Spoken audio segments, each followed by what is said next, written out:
It's moved and seconded. Members would like to speak to this? Anybody? Well, look, I think something needs to be said because I think this is actually quite a milestone here, members. I think this is where we start to move from being a port city to a city that actually is a harbour edge, respectful city. I'd like to acknowledge the staff here. We've done this in our workshop, members, and they've received applause from us.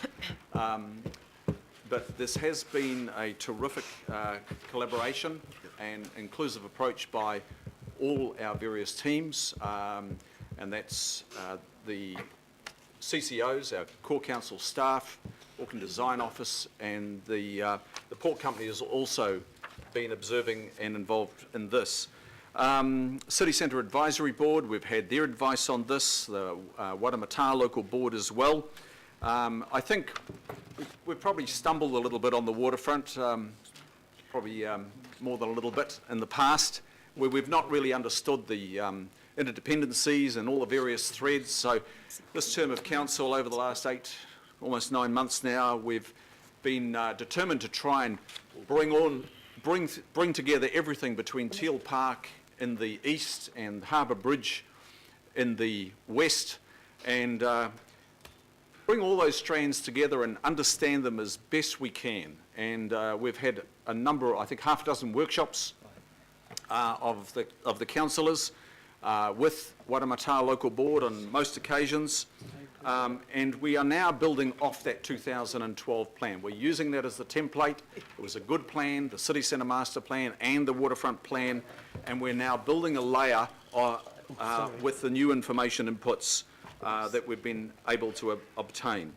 Some significant numbers have been conveyed to us at this meeting and our workshops. Our city centre population is now just approaching 50,000, I understand. We thought it might hit that in about 2032. And so 2012, when we put these plans together, we thought we'd hit a number in 2032 that we're hitting in 2017. There are about 120,000 livelihoods that are in the city centre. 120,000 jobs.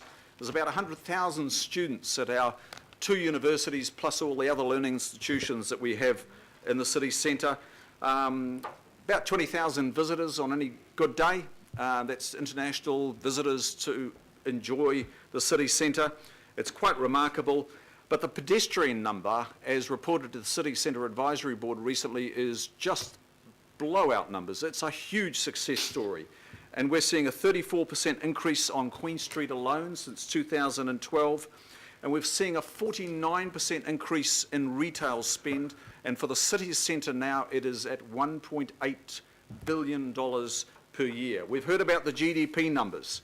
It's quite phenomenal. But rather than just drown you in numbers, here, this is an implementation plan. I think it's highly anticipated by Aucklanders that we move from planning to exercising delivery, and this begins the delivery subject to confirmation of budgets that's been referred to here today. It's about us making sure the rubber starts to hit the road and that we start to show up with projects, not keep talking about them.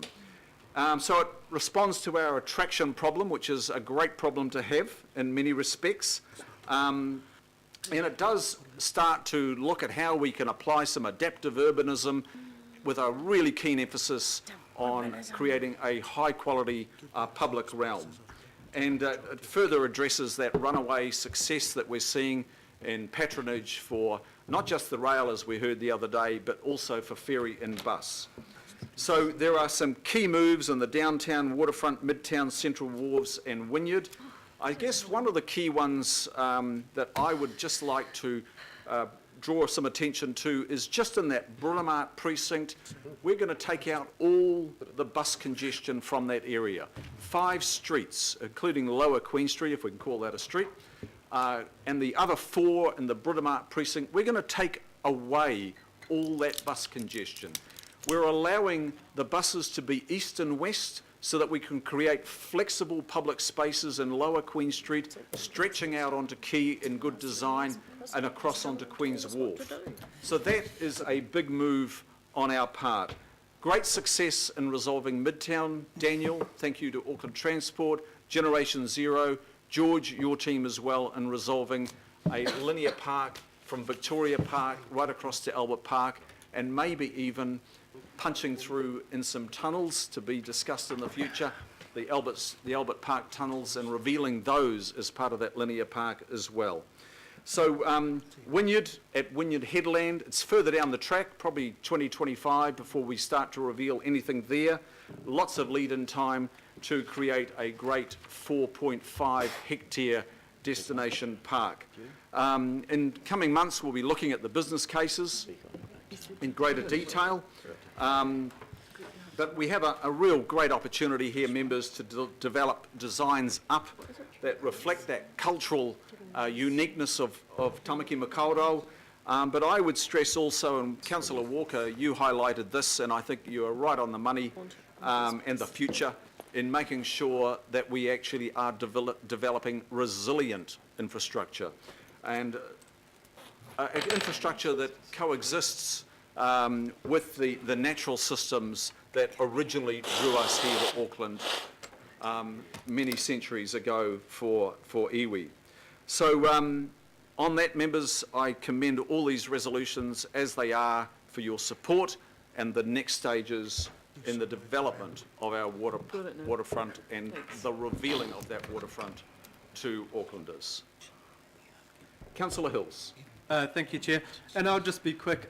Thank you so much to the Council and the CCOs for working together so well on this. And thank you to the previous councils who implemented or kicked off the City Centre Master Plan and rode those waves all the way through. And we're at a pretty amazing space. I mean, this is why I get passionate about it, and what I was passionate about for the amendment is about people. I mean, we are finally looking at the movement of people instead of cars. We are looking at the fact at the Victoria Queen Street intersection, 7,500 people cross that in an hour and only 1,200 cars, assuming 1.1 people per car probably.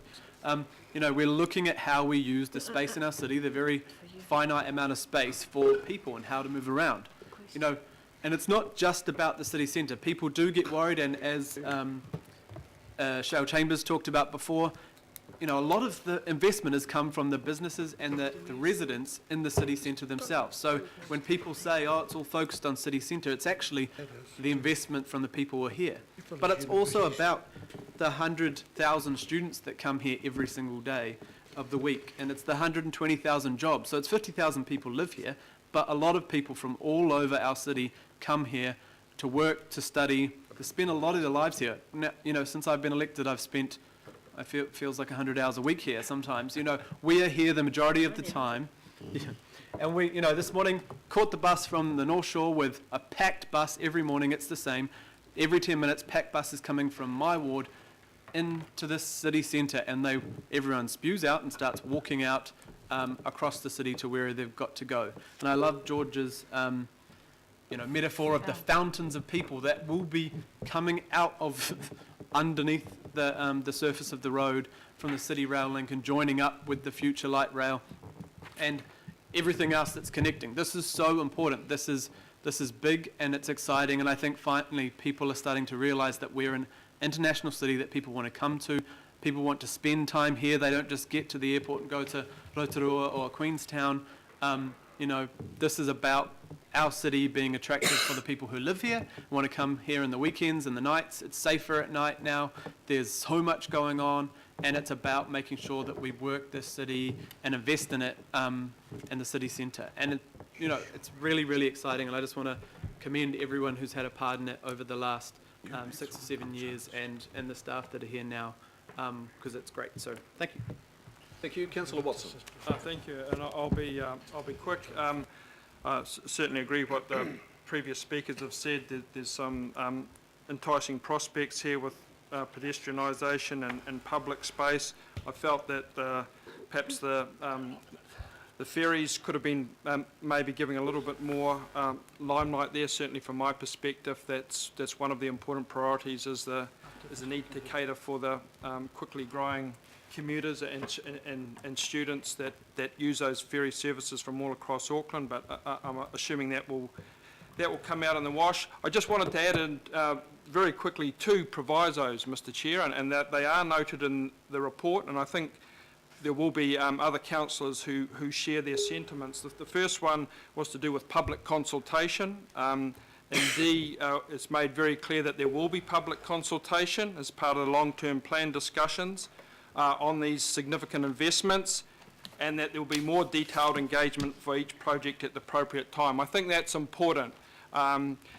We saw a good example this morning of people from the public who came in and certainly presented a far more enticing vision of Wynyard Point than I've seen in planning documents to date. So I don't want to underestimate what the public have got to offer to us. They were the ones who led out on the Bledisloe. So we know the waterfront is very important to Aucklanders, and I have absolutely no doubt that there will be some very strong and worthwhile views that are expressed on what we're putting up today. So I'm glad that that consultation is firmly identified there as an important part going forward. The final point was to do with the funding. And again, point 12, we're told quite clearly proposed funding and delivery scenarios are to be interrogated and tested during the long-term plan process. And I think for a number of us, while we certainly acknowledge all the statistics that point to the importance of this part of Auckland, there are other priorities across Auckland as well. And I, for one, will certainly be looking fairly closely at the relative dollar values of what's been put up. I take on board what Board Member Cheryl Chambers said about the targeted rate, but I think there will be many other councillors who will be weighing up all the various multitude of projects here against all the other priorities across Auckland where a lot of other people live also. So thank you. Thank you. And finally, Councillor Simpson. Thank you, Mr Chairman. I just want to sort of almost, Councillor Watson's taken my 2 points. I'm supporting these recommendations, but I acknowledge that the devil is in the detail, and we don't have the detail.